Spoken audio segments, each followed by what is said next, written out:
Assalamu alaykum hurmatli No'xat Qarjimotor kanalının qatnashchilari. Mening podpischiklarim bugun kunga 21 yanvar 2023 yilda 6 kunda o'stirmen sizlar tanishtiramiz. Bizdan olsa like bosinglar, hurmatli do'stlar. Bugun 6 kun tushgacha ishlaydi. Montajdan montaj olib beramiz. Sizlar hurmatli jamoat, qarangizlar.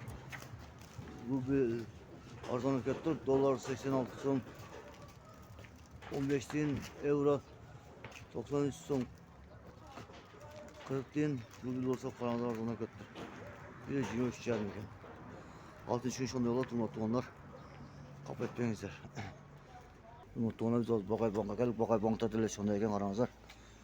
Rubil 23 yarım iken. Dolar 80-90 tin, euro olsa 90 tin. Karanlar turmatlı onlar. Turmatlı onlar. Karanlar. Onlar yerde 120 iken rubil. Şunları almak standart buladı yani motorlar. 86 son 20 tin dolar, 90 tin euro, abi 124 tin ruble yani motorlar. Ekasalamak 86 son 20 tin dolar, 90 tin euro, 124 tin ruble yani motorlar. Aranızlar. Bu motorların hiçbirine No'xat Qarjimotor kanalı sizlerine koşacak. Daima aman olunuzlar. Tinç olunuzlar koşacak. Hasan olunuzlar. Bugün çıkacak ve bankta işleyip.